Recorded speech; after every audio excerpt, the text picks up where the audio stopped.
Whether you're watching, listening or reading this, welcome back to the Runpreneur vlog, and today's topic is about the importance of continuous learning and how you should approach it. So the Runpreneur vlog is part of the Runpreneur challenge, which is where we're on a mission to raise £1 million for children's charities by run vlogging on consecutive days the distance of one lap around the world. It is a staggering 40,075 kilometres. It's going to take somewhere in the region of 11 years to accomplish, so plenty of time to raise that money. I'm going to commit to vlogging whilst running a minimum of 5 kilometres every single day, and I'm even going to do it barefoot style. So to find out how to support the challenge and get behind it, check out the links in my bio and subscribe to the content, like and share it, and let's get started.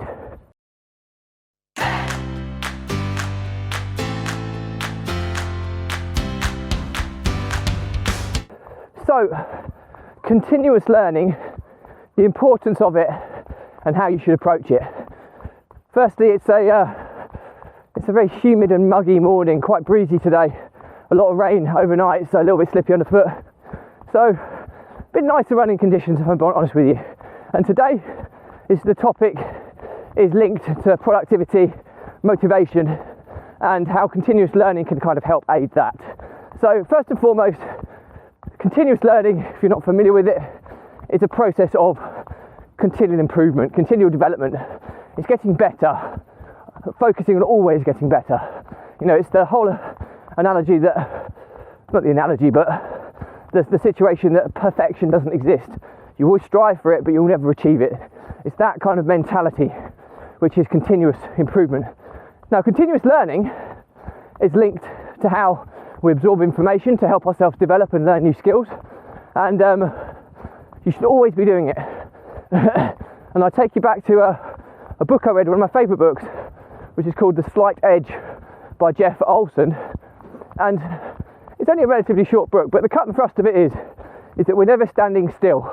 We're either progressing or we're regressing, and it's about doing those little teeny tiny things every single day which will drive us towards our goal, which are easy to do, so easy to do, but just as easy not to do. Okay, and you can often, get away with not doing it for a few days and slip into a bad habit. But what we're trying to tell you is that it's a continuous process. So you're either continually moving backwards or continually moving forwards, or there's always some form of motion. So you're either progressing or regressing. And continuous learning, I mean, it doesn't take a lot. Let this car come past me. It doesn't take a lot to just read an article a day, or listen to a podcast episode, or listen to an audio book.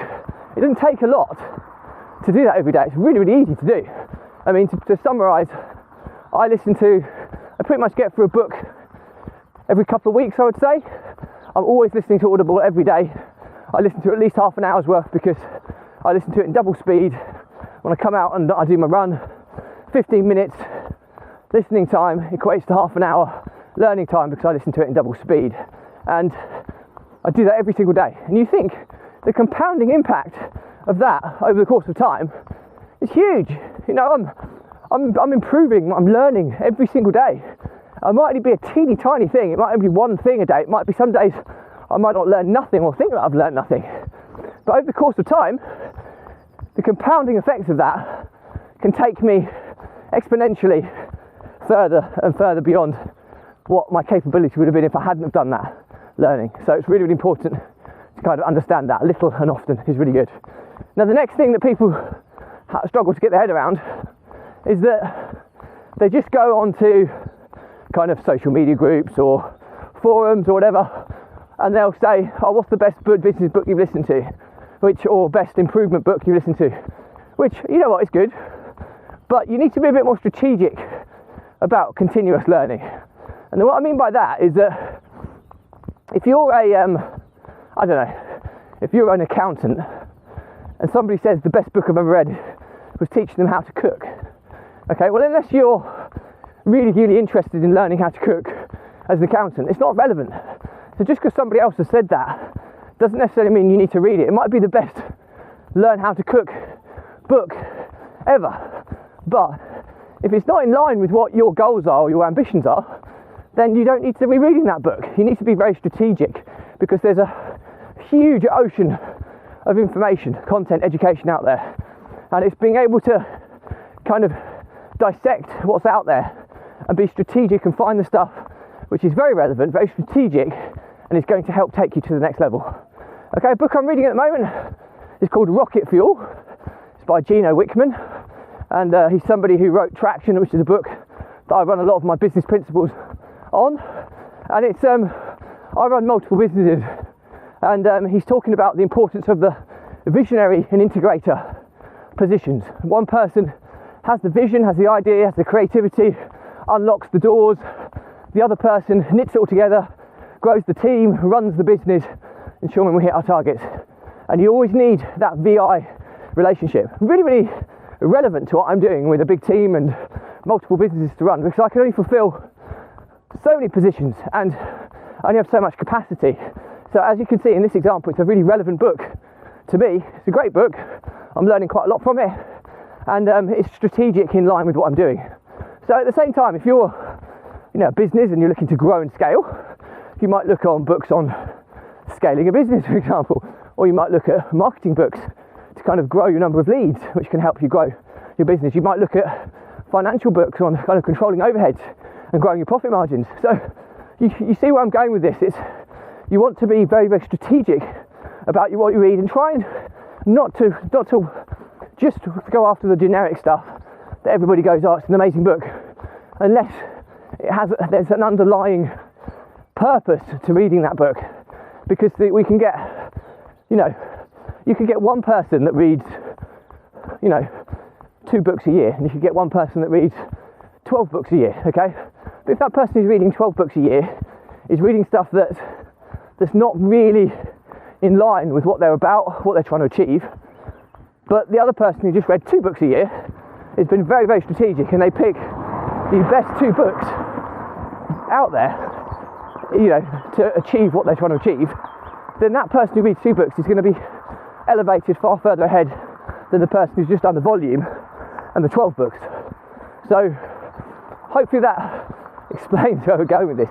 You need to be very strategic. There's so much information, and you'll often find as well with books, there might be hundreds and thousands of different pointers raised in a book, but you'll probably only be able to take in 1 to 3 key points from that book and integrate it into your business. Any more than that, you have to read the book over and over and over and over again. And I have read certain books over again when I've needed to go deeper on them. But my motto is, if I can get 1 to 3 things out of any given book, then it's been, and I can integrate or utilise the learnings, then it's been 100,000,000% worthwhile. So that's how I approach my continuous education and my continuous development. So that's something to be said. There's so much information out there. If you're not getting at least 1 to 3 things out of everything that you absorb in terms of educational learning material, then you're probably reading the wrong stuff, or you're listening to the wrong stuff. I do a lot of mine on Audible, as I've said. So I've told you what continuous learning is. I've told you how it works and how you can use different strategies to kind of benefit yourself. I've given you examples of when and how I use continuous learning to push me along my journey every single given day. So hopefully there's enough reasons for why you need to be investing in your personal development, your continuous education, your continuous learning. And I've spent £40,000-50,000 over the years, over the last 10 years or so, on my education, okay, in business, mentorship, courses, these types of things. And I still say, no matter how much you pay, you get 1 to 3 things from anything that you read or learn, then it's been 1,000,000% worthwhile, because it will exponentially take you to the next level. So if you are somebody who has goals and ambitions, you need to create a strategic, continuous learning program that can help progress you on that journey to reaching that goal or milestone. Be very, very strategic about what you choose, and do a little bit every single day. Little and often wins the race with continuous learning. And remember, book, course, whatever, 1 to 3 key points you want to be taking from a book or a course or a module in a mentorship program. 1 to 3 things you can take out. No more than 3. you want to get at least one and try and implement that. If you do that, it will exponentially take you further and further beyond your capabilities than you ever imagined. So that's useful. As always, any questions, drop me a comment. I'll respond to every one. If it's a bigger topic, I'll do a separate vlog episode and I'll tag you in. Please do check the links in my bio, as the Runpreneur vlog is part of the Runpreneur challenge, which is our mission to raise £1 million for children's charities by run vlogging on consecutive days the distance of 1 lap around the world. So check out the bios, how you can support the challenge financially, non-financially, and how you can just get involved in general. So I'll leave you as always. Stay positive, stay happy, and I'll see you tomorrow.